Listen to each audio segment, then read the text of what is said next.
नमस्कार, स्वागत है आप सभी का क्लोजिंग कॉल्स में। मैं हूं विष्णु मोहन और नोएडा स्टूडियो में अभिषेक सतवर्तम भी हमारे सहयोगी मौजूद है। स्वागत करते हैं आपका SBI लाइव स्टूडियो में और शुरुआत कर लेते हैं क्लोजिंग कॉल्स की।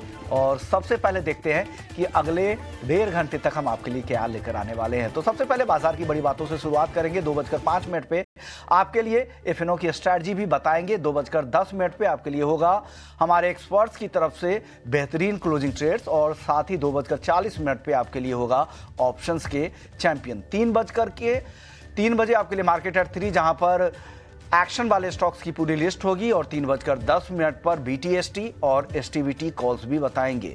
3:20 पे इवेंट्स हुआ जहां पे मार्केट बंद होने के बाद कौन कौन सी बड़ी खबरें हैं जिनका बाजार पर असर हो सकता है, वो लिस्ट भी हम आपके लिए लेकर आएंगे। चलिए बाजार की बड़ी बातें देख लेते हैं कि बाजार में हो क्या रहा है। तो बाजार कल की गिरावट आज भी जारी है। निफ्टी अब करीब 125 तक गिर चुका है और 25,900 तक फिसल कर निफ्टी आ चुका है। तो ये गिरावट थोड़ी और बढ़ती दिख रही है। निफ्टी बैंक की बात करें तो यहाँ पर भी 250 अंकों से ज्यादा की गिरावट दिख रही है और दबाव यहाँ पर सरकारी बैंकों से आ रहा है और यही सबसे ज्यादा यहाँ पर ड्रैग कर रहे हैं इस इंडेक्स को। निफ्टी PSU बैंकों की बिकवाली काफी ज्यादा है। सरकारी बैंकों में जिस तरह से FDI और प्राइवेटाइजेशन जैसी खबर को सरकार ने नकारा है और उसका दबाव दिख रहा है। M&M ऑटो शेयरों में आज गिरावट दिख रही है, रफ्तार थमती दिख रही है। M&M करीब 2% तक टूट चुका है। तो अच्छी ठीक ठाक गिरावट, अच्छा करेक्शन यहाँ पर कह सकते हैं, यहाँ पर ऑटो शेयरों में आज के सत्र में दिख रहा है। ऑटो के अलावा कुछ और सेक्टर की बात करें जहां पे और स्टॉक की तो वॉकहार्ट फार्मा, इसकी तेजी पर अब ब्रेक लगता दिख रहा है। आज के सत्र में ये स्टॉक 6% की कमजोरी दिख रहा है। पिछले सत्रों में हमने देखा था एक बड़ी तेजी आई थी वॉकहार्ट फार्मा में, उसके बाद ये मुनाफा वसूली भी कह सकते हैं क्योंकि मार्केट का सेंटीमेंट आज कमजोर दिख रहा है। चलिए लेकिन अब बाजार के कुछ और बड़े एक्शन वाले स्टॉक्स कौन कौन से हैं तो लिस्ट भी आपके सामने रख देते हैं। सबसे पहले बात करते हैं डोम्स इंडस्ट्रीज की। स्टेशनरी बनाने वाली कंपनी है और 3 साल पहले ये लिस्ट हुई थी। बम्पर रिटर्न दिया लिस्टिंग के बाद से और आज एंटिक ने बाय रेटिंग के साथ इस कंपनी में कवरेज शुरू की है और 3,250 रुपए का टारगेट दिया है। यहां से यानी करीब 700 रुपए से ऊपर का टारगेट है। और आज के सत्र में देखिए बाजार कमजोर है लेकिन डोम्स इंडस्ट्रीज में 3.5% की तेजी दिख रही है। शैले होटल्स, जेफरीज की बाय रेटिंग आई है इस होटल्स में और टारगेट दिया है जेफरीज ने 1,070 रुपए का। मौजूदा भाव है 904 का, यानी यहां से 12% ऊपर का टारगेट जेफरीज की तरफ से दिए गए हैं।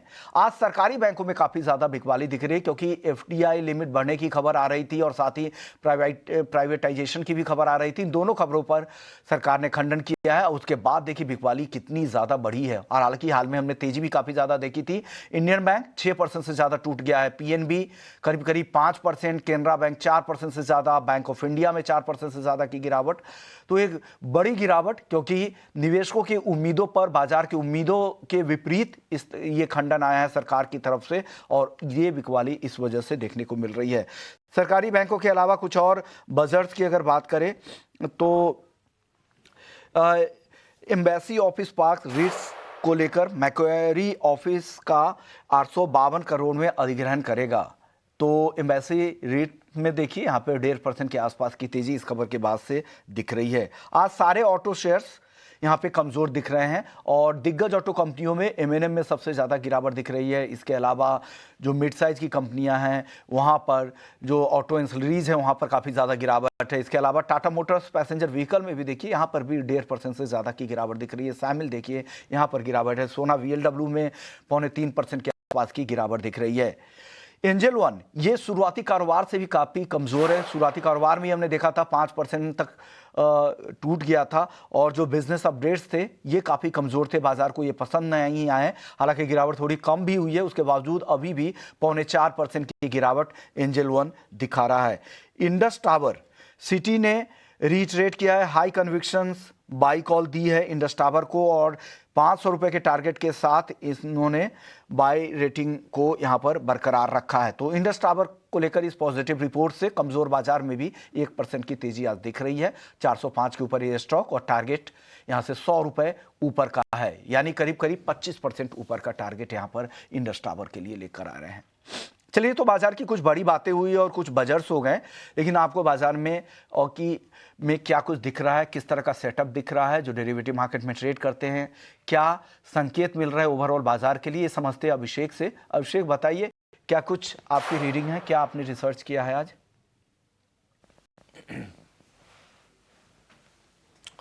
विश्वन, हमने कल भी कहा था कि इंडेक्स से दूर रहना थोड़ा बेहतर है और जब तक आरबीआई की पॉलिसी नहीं आ जाती है तब तक तो आप थोड़ी दूरी बना के रहिए। इसमें सेफ्टी ज़्यादा है क्योंकि बाजार में अभी रिस्क थोड़े से ओपन हैं।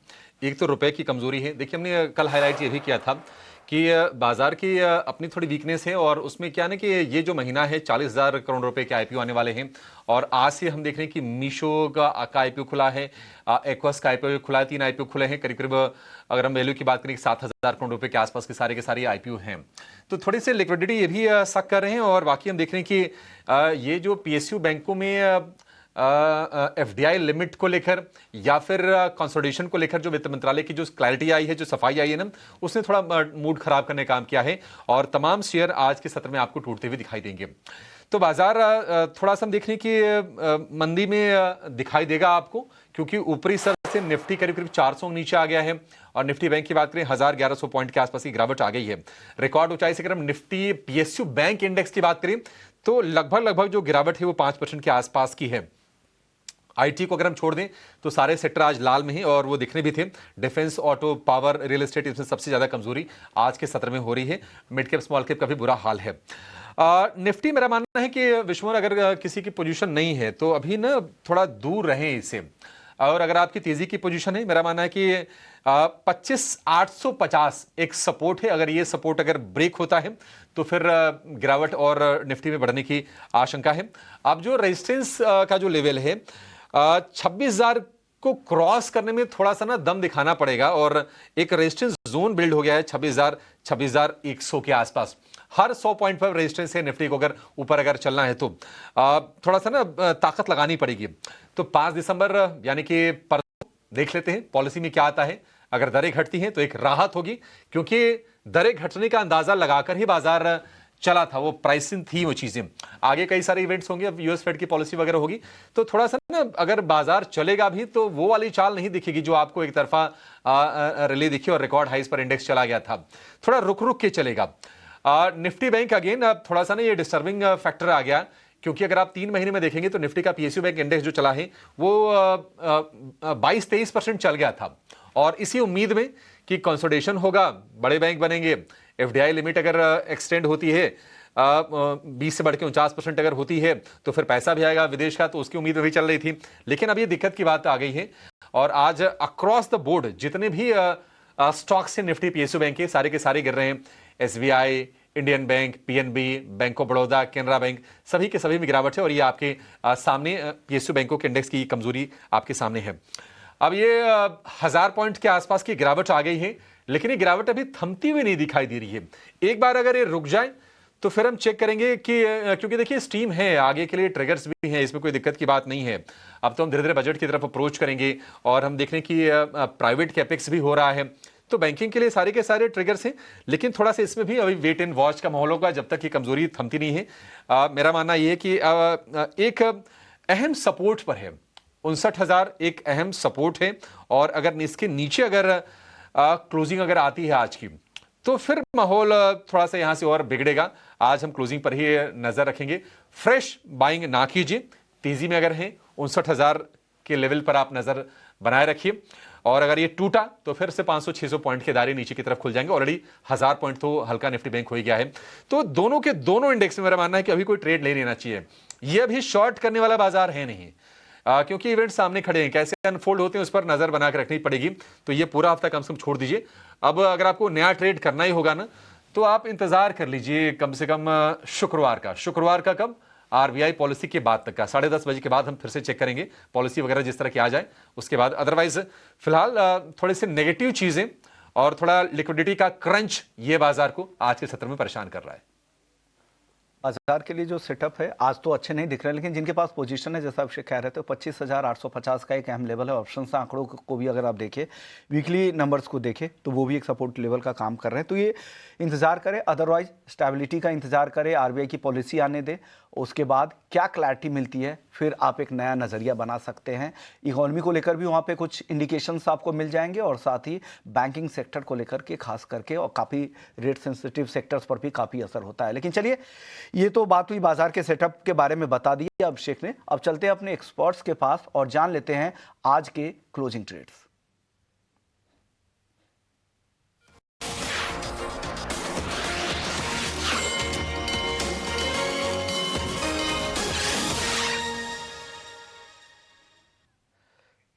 चलिए, investforedu.com के आदित्य अग्रवाल है। Good afternoon Aditya ji. सबसे पहले बाजार पे अपनी राय बताएं, बाजार के बारे में समझाएं, इस गिरावट को आप कैसे देख रहे हैं, क्या करना चाहिए, जो ट्रेड इंडेक्स में जो ट्रेड करना चाहते हैं उनके लिए क्या राय है, फिर आप अपनी क्लोजिंग ट्रेड्स दें। गुड आफ्टरनून विश्वमन जी, शो पे बुलाने के लिए शुक्रिया।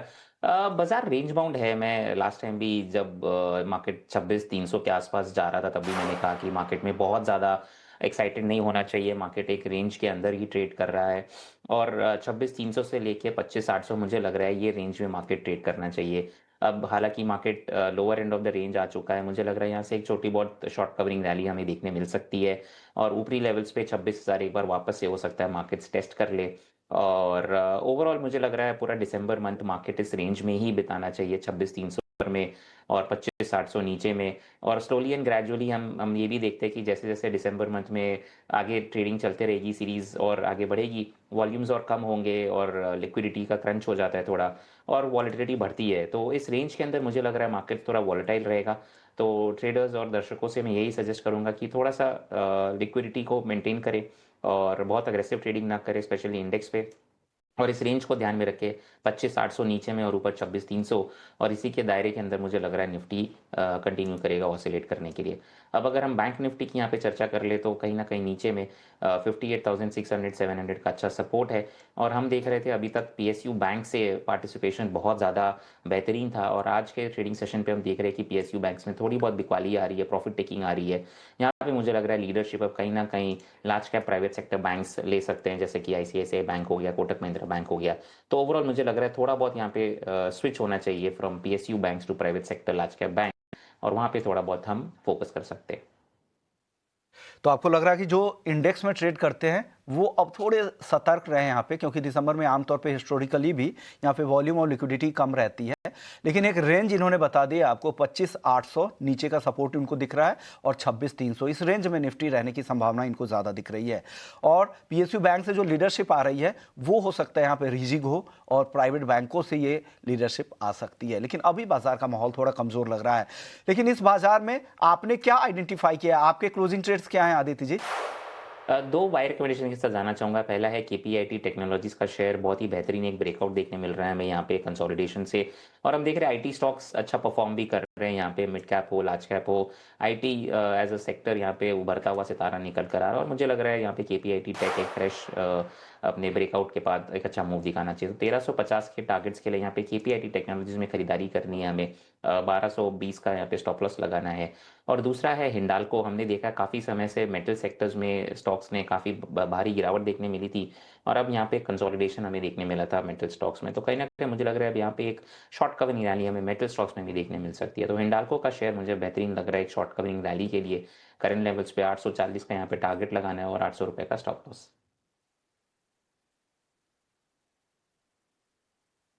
हिंडाल्को के लिए 840 का टारगेट होगा, 1350 का टारगेट होगा केपीआईटी के लिए और 800 रुपये का स्टॉप लॉस हिंडाल्को, 800 रुपये का स्टॉप लॉस, 840 की टारगेट। हिंडाल्को में आज हम तेजी देख रहे हैं, मजबूत काउंटर रहा है और केपीआईटी टेक आज तो आप आईटी देखेंगे तो आईटी में आपको बाइंग दिखेगी, क्योंकि रुपया जब वीक होता है तो चूंकि ये कंपनीज अपनी कमाई डॉलर में करती हैं और जो पेमेंट करती हैं यानी जो खर्चे करती हैं वो रुपए में करती हैं, तो इनको सीधे सीधे जो फॉरेक्स गेन होता है और उसके चलते आज अब आईटी में अक्रॉस द बोर्ड आप बाइंग देखेंगे और 2% ऊपर विप्रो है, 1.5% ऊपर टीसीएस है, ये सपोर्ट बाजार को करने का काम कर रहे हैं। लेकिन देखिए एक और इंटरेस्टिंग चीज़ हो रही है कि अगर आप सरकारी बैंक देखेंगे तो वो नहीं चल रहे हैं, क्योंकि वहाँ पर सफाई आई सरकार की तरफ से, वित्त मंत्रालय की तरफ से कि कोई विचार नहीं हो रहा है एफडीआई लिमिट को हाई करने को लेकर या फिर बैंकों के कंसोलिडेशन यानी कि छोटे बैंकों के बड़े बैंकों में मर्जर को लेकर, और इससे निराशा हो रही है। लेकिन दूसरी तरफ यहाँ से पैसा निकल के जा रहा है वो प्राइवेट बैंकों में। आप देखिए आईसीआईसीआई बैंक, एक्सिस बैंक और एचडीएफसी बैंक, ये तीनों के तीनों आपको ऊपर दिखाई देंगे। और एचडीएफसी बैंक ने सपोर्ट लिया है अपने 50 डे डीएमए से, और फिर से हम देख रहे हैं कि थोड़ी थोड़ी सी बाइंग के संकेत वहां पर आ रहे हैं। आईसीआईसीआई बैंक की जो शुरुआत थी वो थोड़ी सी वीक हुई थी, और करीब करीब 1% के आसपास की तेजी आईसीआईसीआई बैंक के शेयर में हम देख रहे हैं।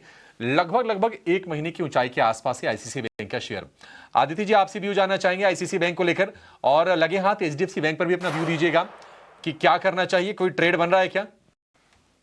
बिल्कुल, मैंने विश्वमोहन जी को अभी यही कहा, अभिषेक जी गुड आफ्टरनून, कि प्राइवेट सेक्टर बैंक्स पे थोड़ा फोकस करना चाहिए, specially large cap private sector banks. मुझे लग रहा है यहाँ पे एक शॉर्ट कवरिंग रैली, एक फ्रेश बाइंग आ सकती है।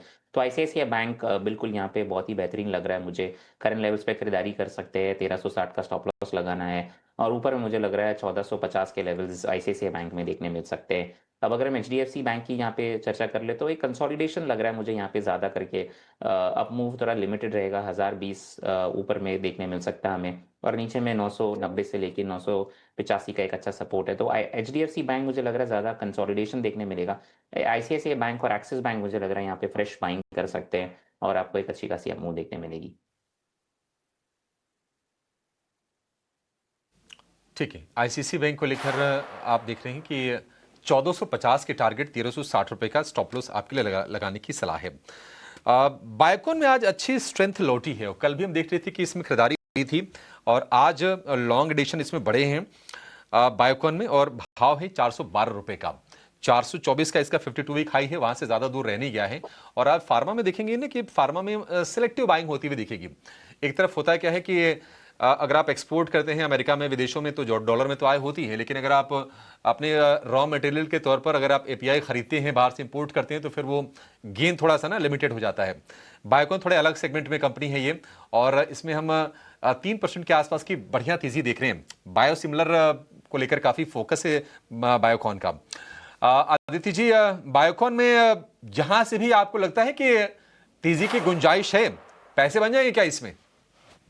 बिल्कुल अभिषेक जी, स्टॉक में हमने एक गिरावट देखी थी, एक रिपोर्ट आई थी जिसपे थोड़ा अंडरवेट रिपोर्ट आई थी। उसके बाद स्टॉक में एक थोड़ी बहुत सेलिंग प्रेशर देखने मिली थी। इंटरेस्टिंग ये है कि आज के ट्रेडिंग सेशन पे बायोकॉन में हम बहुत अच्छे वॉल्यूम्स पे अपमूव देख रहे हैं, और ये जो सेलिंग आई थी इसमें बहुत ज़्यादा कुछ वॉल्यूम्स नहीं था। तो कहीं ना कहीं मुझे लग रहा है कि जो अपमूव आज स्टार्ट हुआ है ये कंटिन्यू होना चाहिए। एज अ डिस्क्लोजर स्टॉक हमने रेकमेंड भी किया है क्लाइंट्स को, तो उनके पोर्टफोलियो में हो सकता है ऊपर में 450 के लेवल्स यहाँ पे निकल कर आ रहे हैं, तो वो टारगेट लगाना चाहिए। और नीचे में स्टॉप लॉस यहाँ पे 395 का निकल कर आता है, तो 395 के स्टॉप लॉस के साथ बायोकॉन में खरीदारी करनी चाहिए, और 450 के टारगेट्स यहाँ पे लगाने चाहिए। और बायोकॉन में मुझे लग रहा है एक अच्छी खासी यहाँ पे तेजी हमें देखने मिल सकती है। ओवरऑल फार्मा पैक मुझे लग रहा है कि 1 से 2 महीने के लिए आपको अच्छे रिटर्न्स देगा।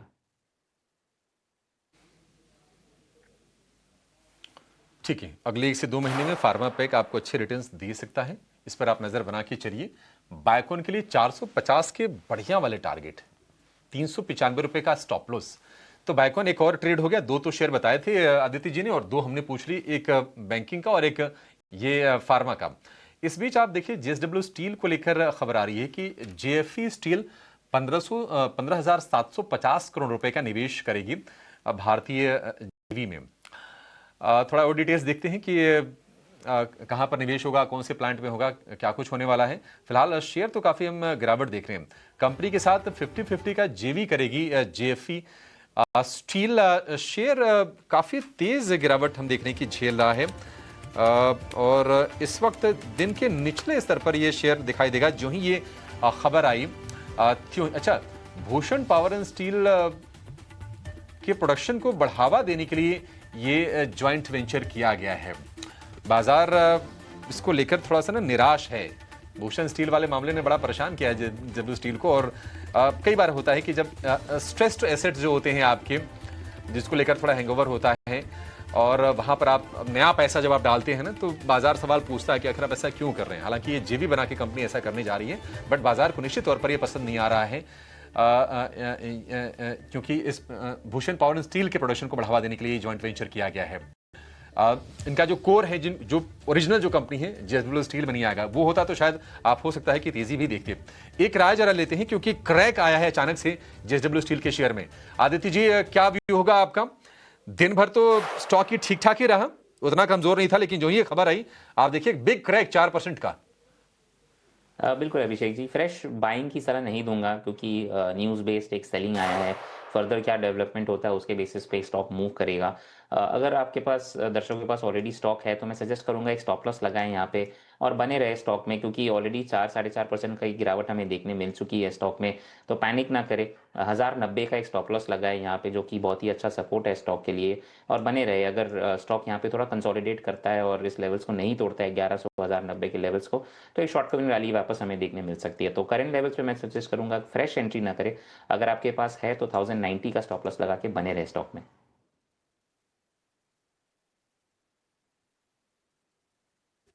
1090 का स्टॉप लॉस लगा के आपको बने रहने की सलाह दे रहे हैं। ठीक है, ये खबर देखते हैं कि शेयर क्या संभलता है। फिलहाल 3% नीचे आपको ये कारोबार करता हुआ दिखाई देगा। एक छोटे से ब्रेक के लिए रुकेंगे। ब्रेक के बाद आदित्य जी से कुछ और स्टॉक हम समझेंगे, कुछ और एक्सपर्ट्स को जोड़कर और बेहतरीन ट्रेडर्स आपके लिए हम लेकर आएंगे, आप कहीं जाएगा नहीं।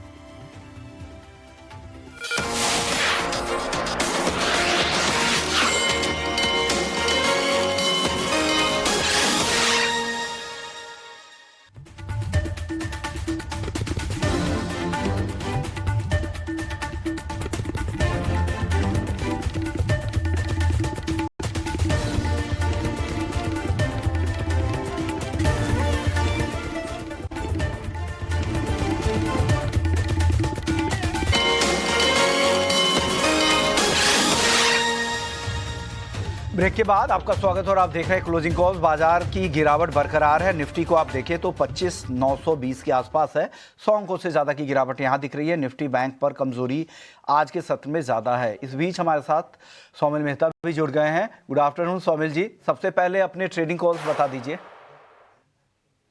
मेरा पहला ट्रेडिंग कॉल होगा गेल पर। गेल मुझे लगता है कि एक बड़े से कंसोलिडेशन को नीचे की तरफ तोड़ा है और मेरा व्यू नेगेटिव है गेल पर। जो स्टॉप लॉस रहेगा वो अराउंड 170 के आसपास रहेगा, सॉरी 175 के आसपास रहेगा। थोड़ा सा बड़ा स्टॉप लॉस है। द ओनली रीजन इज कि आज बहुत शार्प डिक्लाइन मिला है और इसके पहले 2 सेशन में भी शार्प डिक्लाइन है। मुझे लगता है कि नीचे में जो टारगेट्स हैं वो अराउंड 162 के आसपास के टारगेट्स रह सकते हैं और मुझे लगता है उससे नीचे भी ये जा सकता है। तो मीडियम टू शॉर्ट टर्म दोनों ही नेगेटिव रहेगा। दूसरा कॉल रहेगा ऑन HFCL में भी वेरी सिमिलर सिचुएशन।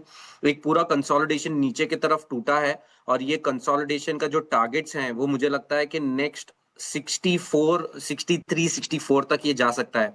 जो स्टॉप लॉस रखना है वो अराउंड 71 के आसपास एक स्टॉप लॉस रखे आप 62 63 का एक टारगेट एक्सपेक्ट कर सकते हैं। 62 63 तक HFCL ला सकता है। साथ ही गेल 2 आपकी टॉपिक आ गई है। बाजार में कमजोरी है तो इस तरह के सेल साइड के कॉल्स भी अब बाजार में ज्यादा आपको दिखेंगे। आज हालांकि कमजोर बाजार में भी रूट मोबाइल काफी अच्छा चल रहा है, 6% से ज्यादा की तेजी। हालांकि शुरुआती कारोबार से भी यहाँ पे तेजी है। सौमिल मेहता जी, क्या राय है रूट मोबाइल को लेकर?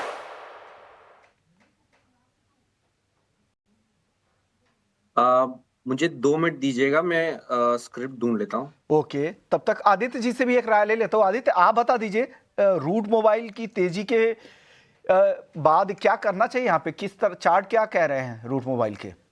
विश्वमन जी, वॉल्यूम्स काफ़ी बेहतरीन हुए हैं आज के अपमूव में, लेकिन ये स्टॉक काफ़ी दिनों से गिरते हुए आज फर्स्ट डे अपमूव का, और इसके पहले भी हमने देखा है कि एक similar kind of an upmove हुआ, उसके बाद स्टॉक कंटिन्यू किया अपने 52 वीक लोस को बनाते हुए।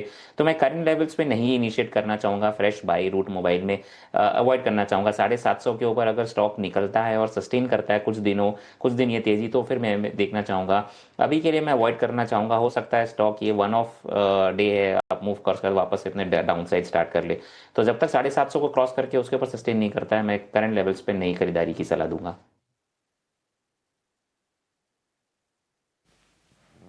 ठीक है, रूट मोबाइल को लेकर ये व्यू। हालांकि आज देखिए 750 रुपए तक ये शेयर गया था और वहां से थोड़ी प्रॉफिट टेकिंग के बाद ये 710 रुपए के भाव आपको दिखाई देंगे। 10% से ज्यादा चढ़ गया था रूट मोबाइल का शेयर, अभी भी 6% ऊपर ही ये वीक मार्केट में भी।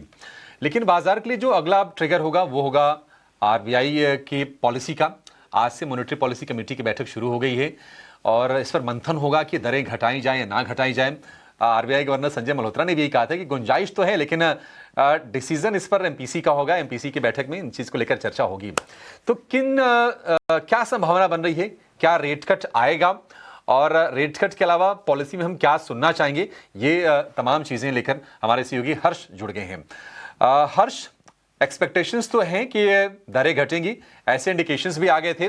बताइए क्या उम्मीद है, और इकोनॉमिस्ट और मार्केट पार्टिसिपेंट्स क्या मान के चल रहे हैं? तो जब हम देखें कि पोल में क्या में इकोनॉमिस्ट को क्या लग रहा है, 80% इकोनॉमिस्ट ये कह रहे हैं कि एक 0.25% का रेट कट एक्सपेक्टेड है। 20% ये भी कह रहे हैं कि शायद से वो रेट कट ना हो, पर आरबीआई गवर्नर ने काफ़ी संकेत दिए हैं जो कि उनका मानना है कि शायद से एक रेट कट ये टाइम आ सकता है। अब देखते हैं कि अपने इंडिकेटर्स क्या सजेस्ट कर रहे हैं। जब हम जीडीपी ग्रोथ की बात करें तो 8.2% पे जीडीपी ग्रोथ आया है। आरबीआई गवर्नर के बयान के मुताबिक वो कह रहे हैं कि एक रेट घटने का एक मौका देना चाहिए इकोनॉमी को।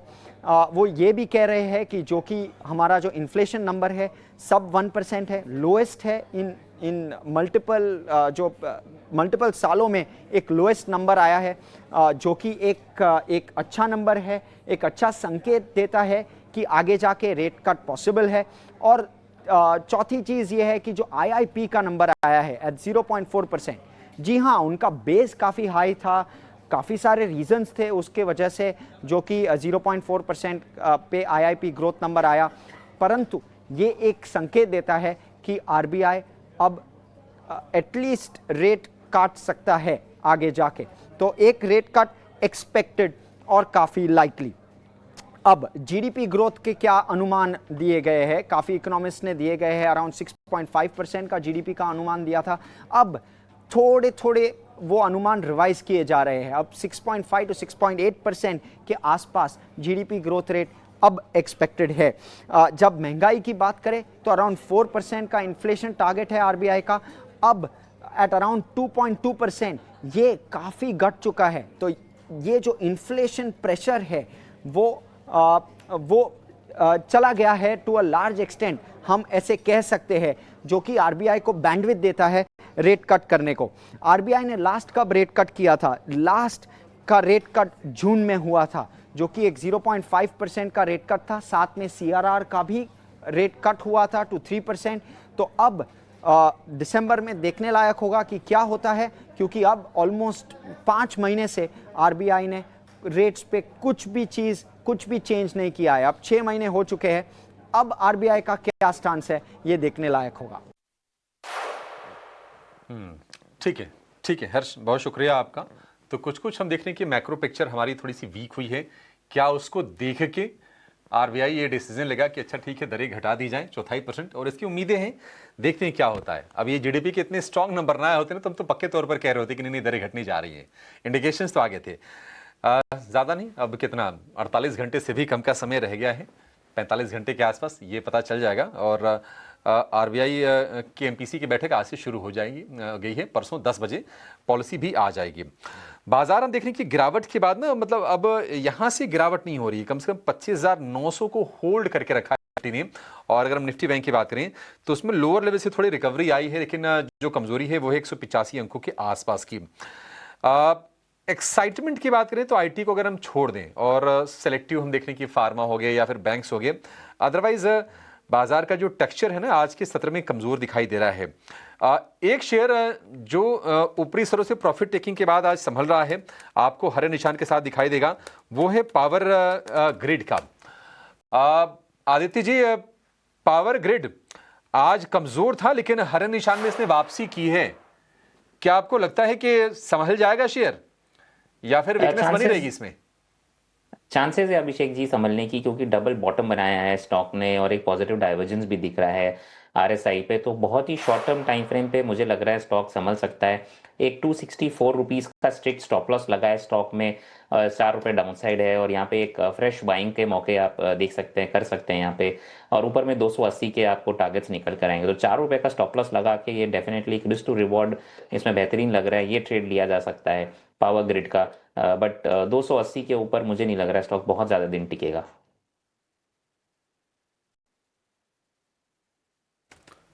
ठीक है, 280 के ऊपर टिक नहीं पाएगा। पॉली कैब क्या यहाँ से और क्रैक के लिए ये शेयर तैयार हो रहा है? क्योंकि आज आप देखेंगे ना कि दिन के निचले स्तर पर ये शेयर है, करीब 2% की गिरावट है, लेकिन अगर आप वाई देखेंगे तो उसमें 10% का उछाल है। फ्रेश शॉर्ट्स इसमें ऐड हुए हैं पॉली कैब के शेयर में। इसको लेकर सौमिल जी आपकी राय, क्योंकि वीकनेस तो लगातार इसमें है, कितना कमजोर होते हुए आप देख रहे हैं शेयर को? ये शेयर ऑलरेडी अक्टूबर महीने से लो टॉप लो बॉटम फॉर्मेशन बनाना शुरू कर दिया है। एक अपवर्ड स्लोपिंग ट्रेंड लाइन नीचे की तरफ टूटी है, 2040 डेली मूविंग एवरेज के नीचे चल रहा है। मुझे लगता है कि अब नेक्स्ट लेवल जो नीचे में है वो 6875 पर है, जो 200 डेली एक्सपोनेंशियल मूविंग एवरेज है, और वो ही शॉर्ट टर्म का टारगेट रहेगा।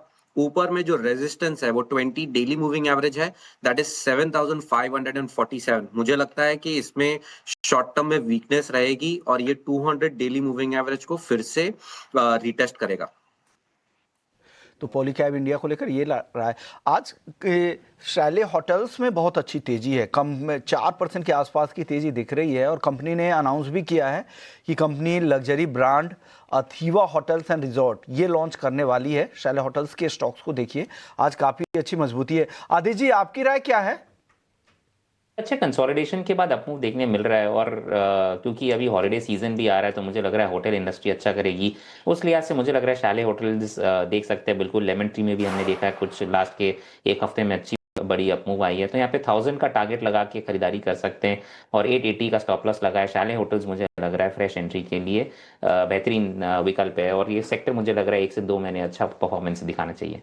ओके, तो यहाँ पर आगे भी आपको अच्छी तेजी लग रही है, तो आप यहाँ पे बने रह सकते हैं। चलिए, वक्त है ब्रेक का। ब्रेक के बाद लौटेंगे तो कुछ और स्टॉक्स भी आपके लिए लेकर आएंगे, और अलग अलग सेगमेंट्स जिसमें हम ऑप्शंस के चैंपियन, मार्केट एट 3, तमाम सेगमेंट भी आपके लिए होगा। ब्रेक के बाद जल्द लौटते हैं।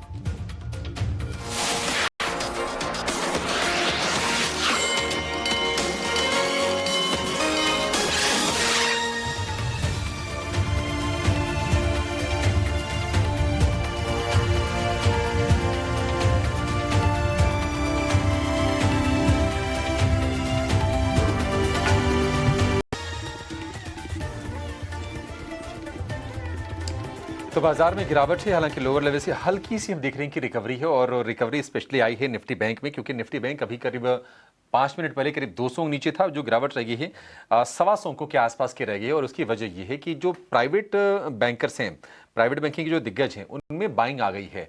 और आप देखेंगे कि आईसीसी बैंक 1% ऊपर है, एचडीएफसी बैंक का शेयर भी करीब 0.25% ऊपर आपको दिखाई देगा, एक्सिस बैंक में बाइंग है। तो प्राइवेट बैंक और आईटी का मिला जुला हम देख रहे हैं कि आज ये तेजी की साइड में रुझान आपको देखने को मिलेगा। लेकिन निफ्टी में ज़्यादा रिकवरी हमने देखी नहीं, क्योंकि बाकी आप स्टॉक्स देखेंगे तो वो टूट रहे हैं। आईटी और प्राइवेट बैंकिंग के अलावा सारे के सारे सेक्टर इंडेक्स आज नरमी के साथ कारोबार कर रहे हैं। 4-5 रीजंस मैं आपके सामने रख देता हूं कि बाजार की आज की जो कमजोरी है उसकी वजह क्या है। देखिए, एक तो ₹1 रिकॉर्ड निचले स्तर पर है, $1 का भाव 90 रुपए के ऊपर चला गया है। पीएसयू बैंक शेयर टूट रहे हैं, 3% के आसपास की गिरावट है इंडेक्स लेवल पर। एफआईएस की बिकवाली जो है लगातार चल रही है, 4 सत्र की बिकवाली हो गई है, और लिक्विडिटी को लेकर भी एक छोटा सा संकट बाजार में जरूर होगा, क्योंकि ये महीना बहुत इंपॉर्टेंट होने वाला है आईपीओ के लिहाज से। 12 आईपीओ खुलेगी, और 3 आईपीओ तो आज ही खुल गए हैं। मीशो का 5,500 करोड़ रुपए के आसपास का आईपीओ है, और थोड़ा सा ना जो ट्रेडर निवेशक हैं वेट एंड वॉच के मूड में हैं, आरबीआई की पॉलिसी का इंतजार भी कर रहे हैं। लेकिन सबसे बड़ी जो रीजन है वो है रुपये की लगातार कमजोरी। अब ये कमजोरी क्या यहीं थमेगी? कमजोरी क्यों हो रही है? क्या एक सवाल ये भी हो रहा है कि क्या आरबीआई जानबूझ के रुपए को कमजोर होने दे रहा है? विश्वमोहन, आप जरा बताइए कि रीजंस क्या है रुपए के वीकनेस के पीछे, और आरबीआई फिर इंटरवीन क्यों नहीं कर रहा अभी? देखिए, आरबीआई के पास बहुत ज़्यादा विकल्प नहीं है। अगर आप उनका अगर फॉरेक्स रिजर्व देखें वो भी लगातार यहाँ पे कम होता जा रहा है। आरबीआई के फॉरवर्ड शॉर्ट पोजीशन है जो 5 महीने की ऊंचाई पर पहुंच चुके हैं और आरबीआई लगातार डॉलर बेचकर इस वॉलेटिलिटी को, इस उतार चढ़ाव को कम करने की कोशिश कर रहा है। बहुत ज़्यादा रूम नहीं है, आपको फॉरेक्स रिजर्व भी तो मेंटेन रखना है। और दूसरी सबसे बड़ी बात यह है कि यहाँ पर लगातार 8वें महीने यहाँ पर गिरावट दिख रही, तो ये कंटिन्यूअस बिकवाली चल रही। कब तक आप सेंट्रल बैंक के भरोसे रहोगे? इकोनॉमी के लिहाज से भी कुछ चीज़ें ऐसी होनी चाहिए, डेवलपमेंट ऐसी होनी चाहिए। सबसे बड़ा फैक्टर जो लगातार हम कई दिनों से कह भी रहे हैं कि यूएस के साथ जो ट्रेड डील में देरी हो रही है, इससे भी सेंटिमेंट और इसका स्पेकुलेटर्स भी इसका फायदा उठा रहे हैं और यहाँ पर शॉर्ट्स पोजीशन यहाँ पे क्रिएट कर रहे हैं, रुपए को और भी ज़्यादा दबाव बना रहे हैं। एशिया की सबसे कमज़ोर करेंसी ये इस साल की बन गई है।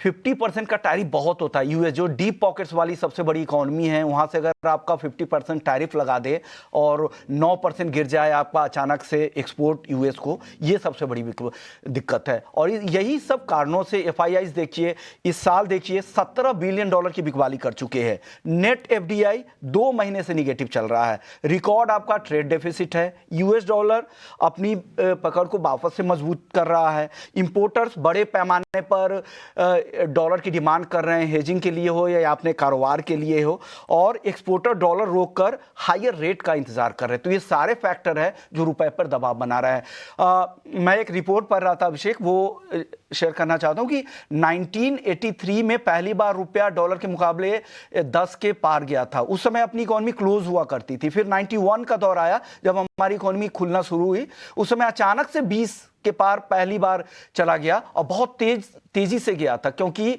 उस समय हमारे बैलेंस ऑफ पेमेंट्स की स्थिति काफ़ी ख़राब थी। हमने गोल्ड वगैरह काफ़ी ज़्यादा प्लेस कर दिया था, इस तरह की स्थिति बनी थी। और 20 से 30 का जो नंबर था ना, वो और भी उससे भी ज़्यादा तेजी से गया। तो हिस्टोरिकली ऐसा नहीं है कि अभी जा रहा है, रुपये में कमजोरी अभी दिख रही है। ये लगातार कंटिन्यूस बेसिस में हम रुपये में इस तरह की गिरावट दिख रही है और लगातार डॉलर के मुकाबले ये कमज़ोर भी होता जा रहा है। लेकिन अभिषेक, मैं आपसे भी एक चीज़ें समझूंगा, क्योंकि जब रुपए में इतनी कमजोरी आती है तो कई सारे इकोनॉमी के ऐसे सेक्टर है जिनको फायदा भी होता है, जिनका फोकस एक्सपोर्ट में है, जिनकी इनकम डॉलर टर्म में आती है, उनके लिए फायदा होता है, चाहे वो आईटी हो, मेटल्स हो, फार्मा हो।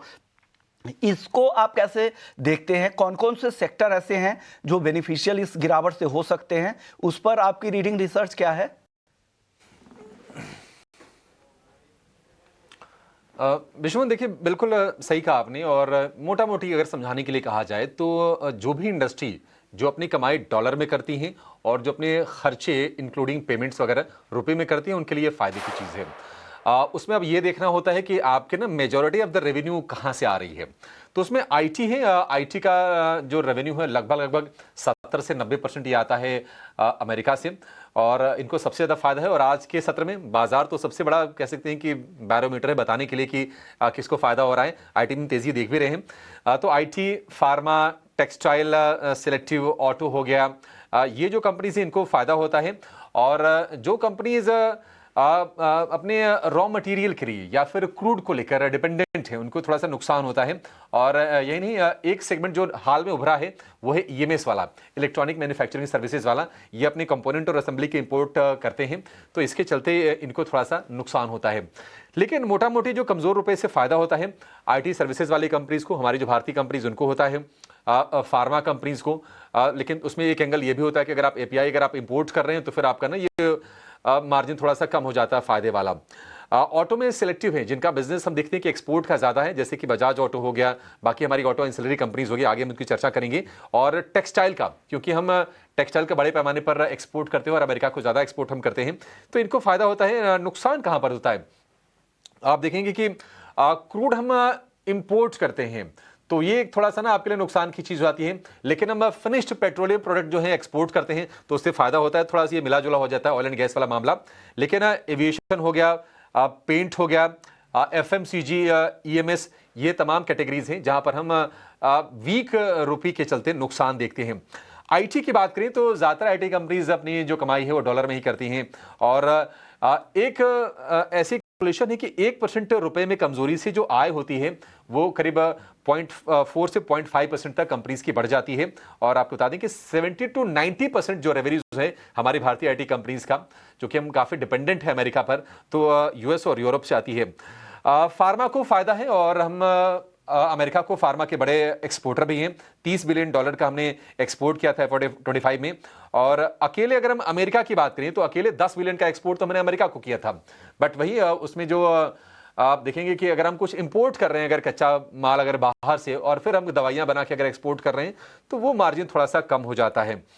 ऑटो की बात करें तो ऑटो में उन कंपनीज को फायदा है जिनका एक्सपोर्ट रेवेन्यू काफी ज्यादा है। बजाज ऑटो आप देखेंगे तो 50% का एक्सपोर्ट रेवेन्यू है। इसके अलावा संवर्धन मदरसन हो गया, भारत फोर्ज हो गया, इनके रेवेन्यूज भी 60% आते हैं बाहर से, यानी कि एक्सपोर्ट से। और टीवीएस मोटर का एक्सपोर्ट रेवेन्यू 25% के आसपास का है, तो टीवीएस मोटर का भी थोड़ा सा फायदा जरूर होता है। तो ये कुछ इंडस्ट्रीज हैं। केमिकल की हम बात करें तो केमिकल में भी अगर आप रॉ मटेरियल इंपोर्ट कर रहे हैं, फिर अब स्पेशलिटी केमिकल एक्सपोर्ट कर रहे हैं, तो फिर उतना फायदा नहीं होता है। बट फिर भी हम देख रहे हैं कि आरती इंडस्ट्रीज समेत कुछ और कंपनीज हैं जिनको थोड़ा सा बेनिफिट होने की उम्मीद है ये रुपए की कमजोरी से, क्योंकि आप अपने जो कमाई होती है आपकी आती है वो डॉलर में। देखते हैं, बट आज आईटी में ही आपको ज्यादातर इंपैक्ट दिखाई देगा, अदरवाइज तो मतलब थोड़ा मिला जुला रुझान ही नजर आ रहा है। एक काम करते हैं, एक छोटे से ब्रेक का भी यहां पर समय हो गया है, और ब्रेक के बाद जब लौटेंगे तो मार्केट एट 3 का वक्त हो जाएगा, और मार्केट एट 3 के बाद हम बीटीएस एसटीबीटी वगैरह की चर्चा करेंगे, आप एंजॉय करेंगे।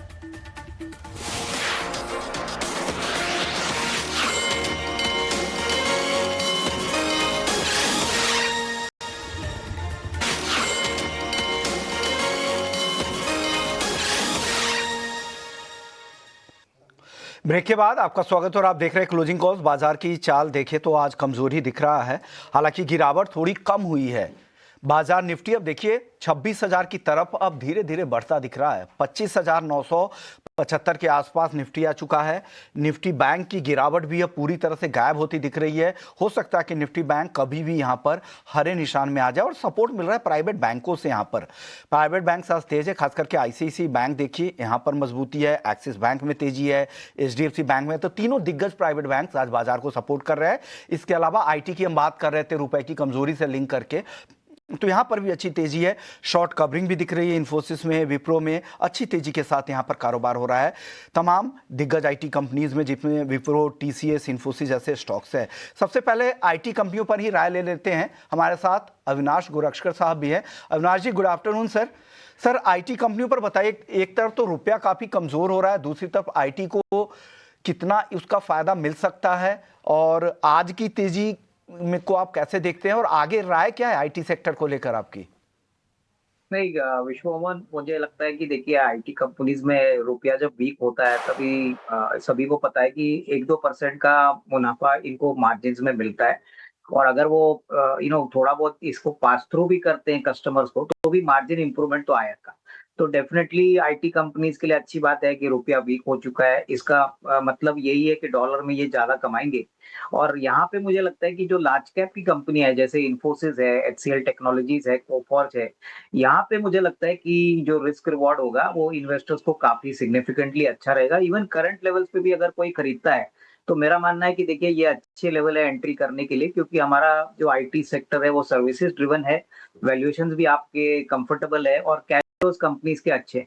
तो उस पॉइंट ऑफ व्यू से इन्फोसिस, एचसीएल टेक और कोफॉर्ज, ये 3 हमारे टॉप पिक्स है। हमको लगता है कि यहाँ पे अगर कोई निवेश करता है तो अगले 6-12 महीने के लिए अच्छी खासी कमाई होगी, क्योंकि नॉर्मली हम देखते हैं कि सेकंड हाफ जो होता है वो आईटी कंपनीज के लिए बिजनेस के पॉइंट ऑफ व्यू से काफी अच्छा है। प्लस एक्सपेक्टेशन है कि यूएस की ट्रेड डील होती है, तो जो नए ऑर्डर विन्स है वो भी आपको जनवरी या मिड जनवरी तक रिफ्लेक्ट होते रहेंगे। तो डेफिनेटली आई थिंक ये अच्छा स्पेस है जहाँ पे थोड़ा इन्वेस्टर्स को वैल्यूएशन का भी कंफर्ट है, और ऐसे वोलेटाइल मार्केट में आपका कैपिटल भी प्रोटेक्टेड रहेगा। भी आपने बता दिए हैं, कोफोर्स से लेके एचसीएल, इन्फोसिस जैसे स्टॉक से आपको लग रहा है कि सेकंड हाफ फाइनेंशियल ईयर का थोड़ा बेहतर रहता है, और अगर यूएस के साथ ट्रेड डील होती तो उसका भी फायदा मिलेगा। तो आईटी पर आप बुलिश नजर आ रहे हैं। प्राइवेट बैंकों में जिस तरह से वेटेज घटने की खबर पर एचडीएफसी बैंक और आईसीआईसीआई बैंक गिर गए थे, लेकिन वापस से यहां पर खरीदारी लौटी है। दिग्गज प्राइवेट बैंकों पर आपकी क्या राय है खास करके आईसीआईसीआई बैंक और एचडीएफसी बैंक को लेकर, अविनाश जी? देखिए आईसीआईसीआई बैंक तो मुझे लगता है काफी अच्छा वेल पोजीशनड है। हालांकि Q2 के नंबर्स में थोड़ी बहुत डिसअपॉइंटमेंट थी कि प्रॉफिट ज्यादा नहीं बढ़ा, बट अगर इनके सारे बिजनेसेस को आप देखें तो सारे बिजनेसेस कोर बैंकिंग तो अच्छा कर ही रहा है, लेकिन जो दूसरे बिजनेसेस है वहां पे भी हमको अच्छा परफॉर्मेंस देखने को मिल रहा है। प्लस अभी हाल ही में सभी को पता होगा कि आईसीआईसीआई प्रूडेंशियल एएमसी का भी पब्लिक इशू आने वाला है, तो यहाँ से भी थोड़ी बहुत अनलॉकिंग आईसीआईसीआई बैंक के शेयर होल्डर्स को मिलनी चाहिए, क्योंकि ये पहले सब्सिडरी थी, अभी इसको अनलॉक करके इसकी सेपरेटली लिस्टिंग होगी। तो ICICI bank private sector bank में सबसे बेहतरीन लगता है। मुझे लगता है कि यहाँ से भी अच्छा खासा अपसाइड पॉसिबल है, थोड़ा सा टाइम यहाँ पे स्टॉक को आपको देना पड़ेगा। स्पेस पर आपने राय दे दी, आईटी पर भी राय दे दी, लेकिन चलिए सौमिल जी के पास चलते जेके टायर को लेकर। जेके टायर का प्राइस एक बार दिखाइए। आज यहाँ पे अच्छी तेजी है, बाजार भले ही कमजोर है लेकिन ये 2.25% की मजबूती दिखा रहा है। एक जो प्राइस देखकर यही पता लगता है कि चार्ट पर कि 452 के आसपास से इसको अच्छा सपोर्ट मिलता है, और ऊपर में रेजिस्टेंस जो दिख रहा है जेके टायर का 480 से 500 के बीच में। सौमिल जी बताइए, जेके टायर आपको कैसा दिख रहा है? क्या करना चाहिए यहाँ पे जो ट्रेड करना चाहते हैं उनको? एब्सोल्युटली पॉजिटिव हूँ जेके टायर्स में। अपोलो टायर्स दोनों, अगर आप अपोलो टायर्स देखें वो भी बहुत सिमिलर है। दोनों ही स्टॉक्स में 20 डेली मूविंग एवरेज पे सपोर्ट लेकर एक जो कंसोलिडेशन हुआ, एक ट्रायंगल पैटर्न बना है, वो ऊपर की तरफ ब्रेकआउट हो चुका है। अपोलो टायर्स बेटर कर रहा है इस समय, लेकिन जेके टायर्स भी डेफिनेटली बहुत ही अच्छा कैंडिडेट है। ऑलरेडी एक मीडियम टर्म अप ट्रेंड में है और मुझे लगता है ये कंटिन्यू रहेगा ऊपर में। एक स्टॉप लॉस रख सकते हैं 440 के आसपास जेके टायर्स पे, और ऊपर में जो टारगेट्स मैं एक्सपेक्ट कर रहा हूँ 500 प्लस के टारगेट्स एक्सपेक्ट कर रहा हूँ in the medium term outlook. So buy on declines की स्ट्रैटेजी रखें। जेके टायर्स, अपोलो टायर्स दोनों में ही व्यू पॉजिटिव रहेगा। ठीक है, जेके अपोलो दोनों में व्यू पॉजिटिव और अच्छी बाइक है। मतलब आज जब मार्केट वीक है बावजूद इसके हम देख रहे हैं कि टायर चल रहे हैं, और कल भी हम देख रहे थे कि C8 हो गया, एमआरएफ हो गया, कल उनमें तेजी दिखाई दे रही थी। तो ये आपके लिए स्ट्रेटजी 500 रुपये का टारगेट हुआ जेके टायर के लिए, और 440 रुपये का स्टॉप लॉस आप लगा के चलिए इसमें। लेकिन आईटी में आज जो तेजी आई है क्या वो टिकाऊ होगी? क्या आईटी को लेकर आपको बुलिश होना चाहिए सिर्फ इस फैक्टर के चलते कि अगर रुपया वीक होता है तो उनकी कमाई थोड़ी सी बढ़ जाएगी? वो तो उसी प्रोपोर्शन बढ़ेगी, कमाई हो रही तभी बढ़ेगी। तो आगे का आउटलुक कैसा है जरा ये भी समझते हैं। और सोविलो इन्वेस्टमेंट मैनेजर्स के फंड मैनेजर संदीप अग्रवाल हमारे साथ जुड़ गए हैं। संदीप जी बहुत शुक्रिया आपका समय देने के लिए। आईटी में आज हम बाइंग देख तो रहे हैं, लेकिन दिक्कत की बात यह है कि ये ऐसा एरिया है जहां पर ग्रोथ मिसिंग है पिछले 2-3 साल से। आप जरा बताएंगे सर कि क्या स्ट्रेटजी होनी चाहिए आईटी में? ये रुपए की वीकनेस को देख के आईटी पर बुलिश होना चाहिए, ये कितनी सही स्ट्रेटजी होगी?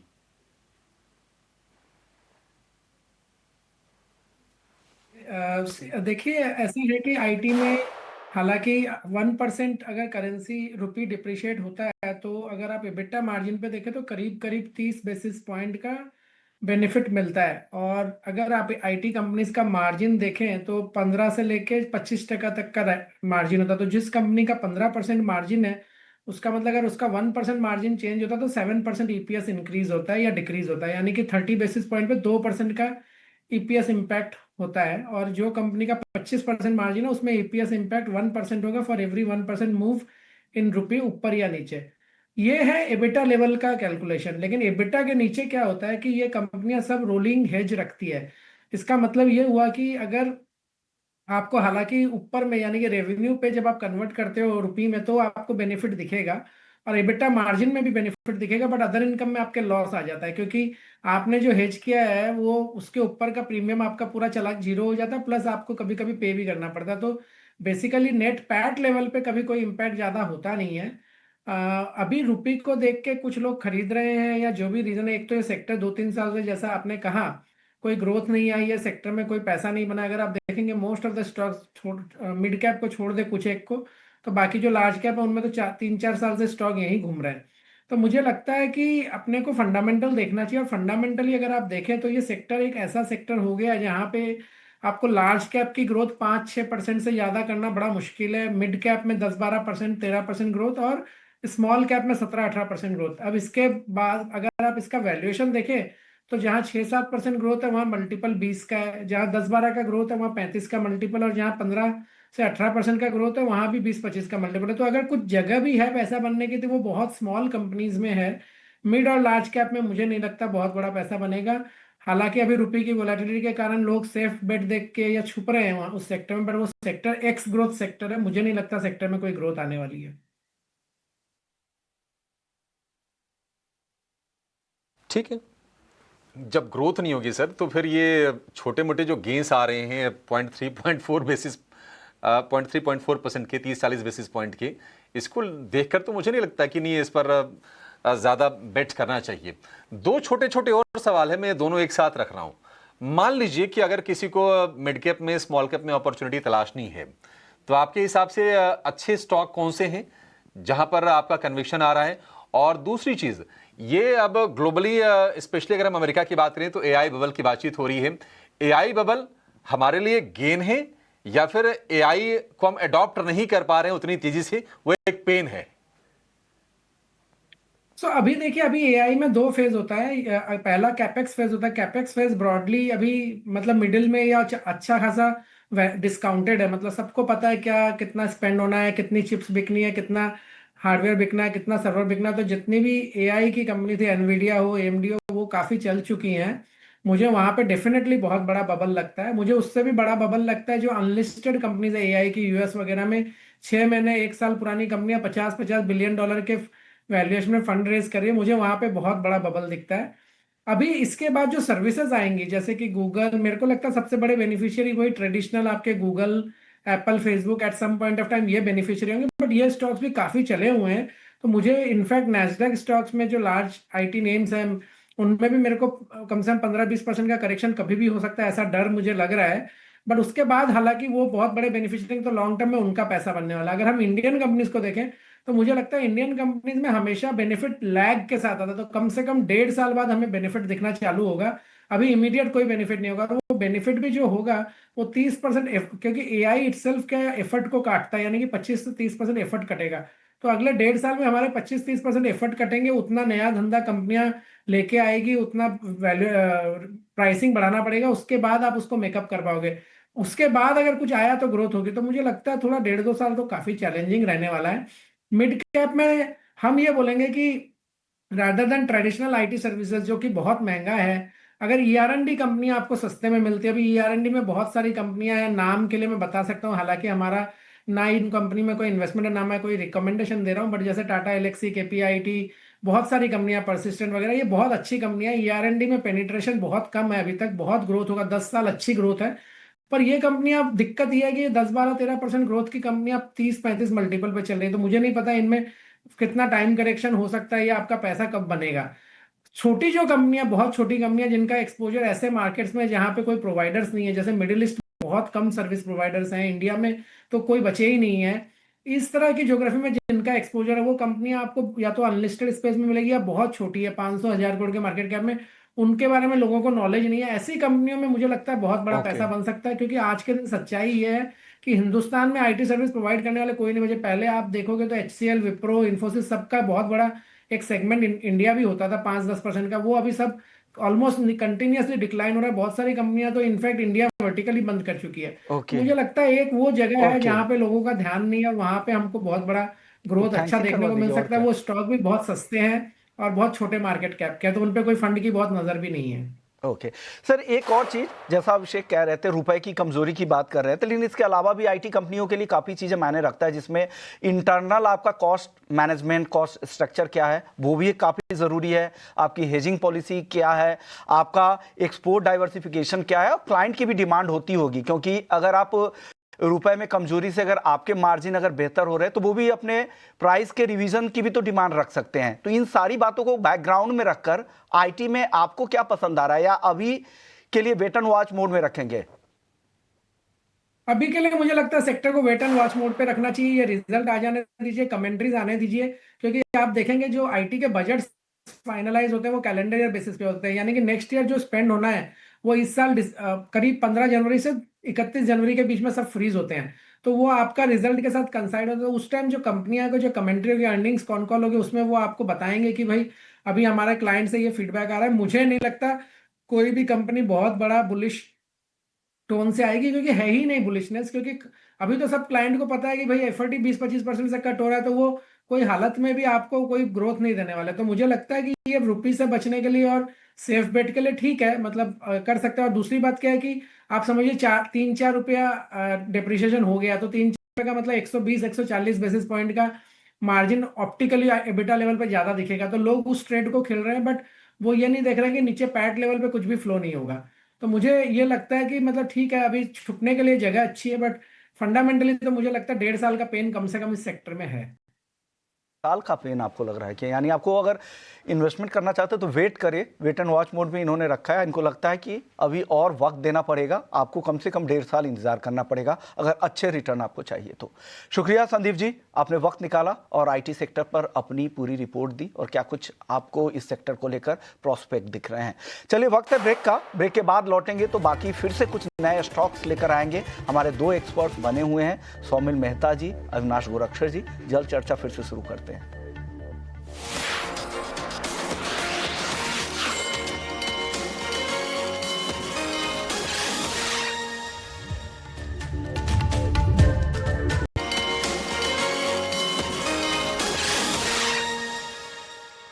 ब्रेक के बाद आपका स्वागत है और आप देख रहे हैं क्लोजिंग कॉल्स। बाजार की चाल देखें तो 50 अंकों की गिरावट निफ्टी में है और बैंक निफ्टी अब हरे निशान में आ चुका है। प्राइवेट बैंकों ने संभाल लिया निफ्टी बैंक को। आईसीआईसीआई, एचडीएफसी और एक्सिस, इन तीनों बैंकों ने अच्छा सपोर्ट किया है और निफ्टी बैंक अब हरे निशान में आ चुका है। 75 अंकों की मजबूती यहां दिख रही है। 59,350 के ऊपर निफ्टी बैंक आ चुका है। चलिए बीटीएसटी और एसटीबीटी कॉल्स लेने का वक्त हो चुका है। सौमिल जी, सबसे पहले बता दीजिए आज बीटीएसटी या एसटीबीटी? बीटीएसटी करके जाऊंगा। मुझे लगता है कि आईटी स्टॉक्स बहुत ही अच्छा कर रहे हैं और यहाँ पर टीसीएस मेरा पिक रहेगा। लार्ज कैप है। मुझे लगता है कि यहाँ पर जो ट्रेंड अभी शुरू हुआ है वो कंटिन्यू रहेगा। 10 डेली मूविंग एवरेज के आसपास सपोर्ट लेके फिर से एक नया ट्रेंड ऊपर शुरू हुआ है। वीकली हाई भी ऊपर की तरफ निकाला है। स्टॉप लॉस रहेगा अराउंड 3120 के आसपास और ऊपर में जो टारगेट रहेगा वो 200 डेली मूविंग एवरेज के आसपास रहेगा, दैट इज 3300। आपकी तरफ से टीसीएस है, आईटी में आपकी बीटीएसटी कॉल है। चलिए, लेकिन एक अहम अपडेट आ रहा है। अपडेट ये है कि जेएफई स्टील में जेएसडब्ल्यू स्टील के बड़े निवेश की खबर है। इस खबर के बाद जेएसडब्ल्यू स्टील के शेयर में तेज गिरावट भी देखने को मिली, लेकिन थोड़ी ही देर में स्टॉक फिर से संभल गया। लेकिन फिलहाल हल्की कमजोरी यहां पर दिख रही है। जेएफई स्टील में जेएसडब्ल्यू स्टील के निवेश के लिए क्या खबर है, पूरी डिटेल्स क्या है, ये बताने के लिए हमारी सहयोगी अशेषा मौजूद है। अशेषा, बताइए क्या डिटेल्स हैं? और जैसे आपने बताया, स्टॉक काफ़ी रिकवर हो चुका है lowest point of the day से, और जब खबर निकल कर आई थी स्टॉक में करीब 5% की गिरावट दिखी थी। अब सबसे पहले खबर पर नज़र डाल लेते हैं। याद रखिए, भूषण स्टील एंड पावर जो जेएसडब्ल्यू स्टील ने अक्वायर किया था रेजोल्यूशन, इंसॉल्वेंसी रेजोल्यूशन प्रोसेस के द्वारा, इसके रिलेटेड ये खबर है। इस कंपनी में 50% हिस्सेदारी एक जॉइंट वेंचर के द्वारा जेएफई स्टील इन्वेस्ट करेगी। करीब 31,000 करोड़ के टोटल वैल्यूएशन पर ये इन्वेस्टमेंट किया जाएगा और 50% हिस्सेदारी जॉइंट वेंचर में उनकी होगी, जिसके चलते करीब 15,000 से 16,000 करोड़ का इन्वेस्टमेंट जेएफई करेगी। ये पैसे जेएसडब्ल्यू स्टील को मिलेंगे, जिसके चलते फ्यूचर में कंपनी की डेट कम होती हुई नजर आ सकती है। याद रखें, जेएसडब्ल्यू स्टील हमेशा से ही डीलेवरेजिंग पर फोकस करता आ रहा है। उन्हें डेट घटानी है, तो ये जब भी 15 से 16,000 करोड़ कंपनी को मिलेंगे तो वो डेट घटाने में इस्तेमाल कर दिए जाएंगे। जेएफई की बात करें तो उन्होंने रिलीज में बताया है कि काफ़ी एम्बिशियस प्लान्स है भूषण स्टील के टर्न अराउंड के लिए। याद रखें, जेएसडब्ल्यू स्टील ने ऑलरेडी काफ़ी इन्वेस्टमेंट्स किए हैं भूषण स्टील के टर्न अराउंड में, और अब उनकी कैपेसिटी करीब 4.5 मिलियन टन के आसपास है। और कंपनियों का मानना है कि 2030 तक 10 मिलियन टन पर एनम की कंपनी की कैपेसिटी बढ़ती हुई नजर आ सकती है। तो इस एक्सपेंशन प्लान जॉइंट वेंचर के चलते दोनों ही कंपनियां, जेएसडब्ल्यू स्टील और इसी के साथ ग्लोबल कंपनी जिन्होंने इन्वेस्टमेंट किया है इस जॉइंट वेंचर में, जेएफई स्टील, दोनों ही कंपनियों को फ़ायदा होता हुआ नजर आ सकता है। तो हाँ, 15,000 करोड़ का ये इन्वेस्टमेंट करेगी, जिसके चलते दोनों ही जेएसडब्ल्यू स्टील आज के सत्र में फोकस में है। बिल्कुल। तो ये एक अहम अपडेट है जो शेषा ने आपके सामने रख दिया है। शुक्रिया शेषा ये डिटेल्स लेकर आने के लिए। तो जेएसडब्ल्यू और जेएफई स्टील एक 50-50 ज्वाइंट वेंचर है जेएसडब्ल्यू स्टील के बीच में, और जापान की ये कंपनी है जेएफई स्टील कॉरपोरेशन जो हाई परफॉर्मेंस इलेक्ट्रिकल स्टील बनाती है। इस खबर को देखते हुए सर जेएसडब्ल्यू स्टील को लेकर अविनाश जी आपकी राय क्या है? फंडामेंटल एक नजरिया दें जेएसडब्ल्यू स्टील पर। बिल्कुल, देखिए ये डील बहुत इम्पोर्टेंट है क्योंकि अगर ये पैसा कंपनी में आता है तो डेफिनेटली इनका जो बैलेंस शीट है इसके ऊपर थोड़ा-सा बेनिफिशियल इम्पैक्ट आएगा। थोड़ा-सा कर्जा रिपे हो जाएगा, एक्सपेंशन के लिए पैसा आएगा और मुझे लगता है कि इसका असर आपको शायद 1-2 या 2-3 क्वार्टर के बाद देखने को मिलेगा। इमीडिएटली किस प्रकार की प्राइसिंग, क्या प्रीमियम पे ये पैसा कंपनी में आ रहा है, हमको देखना पड़ेगा। But overall I think definitely अच्छी बात है। ये एक अगर कैपिटल कंपनी में आता है तो लॉन्ग टर्म के लिए डेफिनेटली कंपनी को एक फायदेमंद वाली बात रहेगी। तो लॉन्ग टर्म के लिए डेफिनेटली एक पॉजिटिव ही डेवलपमेंट है। ठीक है। लॉन्ग टर्म के लिए पॉजिटिव डेवलपमेंट है। 1142 रुपए का भाव, 4% टूट गया था शेयर, लेकिन गिरावट रह गई है लगभग 1.5% के आसपास की। और निफ्टी बैंक बाकायदा अब तो हरे निशान में है। लोअर लेवल से करीब करीब 400 सवा 400 पॉइंट के आसपास की रिकवरी आ गई है। 59,400 के आसपास आप लेवल देखेंगे तो एक स्मार्ट रिकवरी। और जो बैंकिंग स्टॉक्स हैं उन्हीं के दम पर हम देख रहे हैं कि निफ्टी की जो गिरावट है वो रह गई है 40 से 45 अंकों के आसपास की। एचडीएफसी बैंक, आईसीसी बैंक दोनों के दोनों 1% से ज्यादा ऊपर है। एक्सिस बैंक में हम देख रहे हैं कि करीब करीब 1% के आसपास की तेजी पर आपको कारोबार होता हुआ दिखाई देगा। कुछ और स्टॉक्स जरा समझते हैं। आज फिर से हम देख रहे हैं कि जो डिफेंस वाला जो खेमा है ना थोड़ा शांत है और थोड़ा नीचे भी आ रहे हैं शेयर। एक राय आपसे सोमिल जी, बीएल में आपको लगता है कि 400 का स्तर अगर टूट जाता है यहां से तो और गिरावट आएगी? क्योंकि नरमी हम देख रहे हैं कि आज 2% से ज्यादा की हो गई फिलहाल। थोड़ा सा नेगेटिव व्यू है मेरा बीईएल पर, मज़गांव डॉक पर, क्योंकि जो जो कंसोलिडेशन हमने लास्ट थोड़े दिनों में देखा है वो नीचे की तरफ टूटा है। आज शार्प डिक्लाइंस देखे हैं। मुझे लगता है कि बीईएल में वेरी स्पेसिफिकली अगर यहाँ से और गिरावट बढ़ती है तो यहाँ से मेरा व्यू नेगेटिव रहेगा और ये नीचे में गिरावट 372 375 तक जा सकता है, which is very close to 200 daily moving average. तो मेरा view in the short term negative रहेगा, लेकिन in the medium term long term ये हमेशा एक बहुत ही बढ़िया पिक रहा है। सो गिरावट में एक लंबे नजरिए में अगर आपको देखना है तो गिरावट में 370 375 पे एक बहुत ही अच्छी अपॉर्चुनिटी रहेगी बाइंग करने के लिए। ठीक है, अपॉर्चुनिटी एक बन सकती है भारत इलेक्ट्रॉनिक्स में, लेकिन अपॉर्चुनिटी सोमिल जी क्या हुडको में भी है? 4.5% ये शेयर नीचे, और बार बार हम देखते हैं कि 240 तक जाते हैं तो ना इसका दम निकल जाता है। फिर से आ गया है 225 वाले भाव के आसपास, डे लो पर शेयर ये। एब्सोल्युटली, हुडको में मैंने बहुत बार कोशिश की कि यहाँ पर एक बाय कॉल जनरेट हो, बिकॉज 200 डेली मूविंग एवरेज के ऊपर चल रहा है और एक कंसोलिडेशन चल रहा है। हर बार जब भी ये 240 245 के आसपास आता है वहां से फिर से फिसल जाता है नीचे की तरफ। तो कॉन्फिडेंस नहीं है, जब तक ये ऊपर सस्टेन ना कर जाए 245 250 के ऊपर सस्टेन ना हो जाए तब तक इससे थोड़ा सा दूर रहना चाहिए, बिकॉज लास्ट वीक भी एक ब्रेकआउट देके फिर से नीचे फिसल गया था।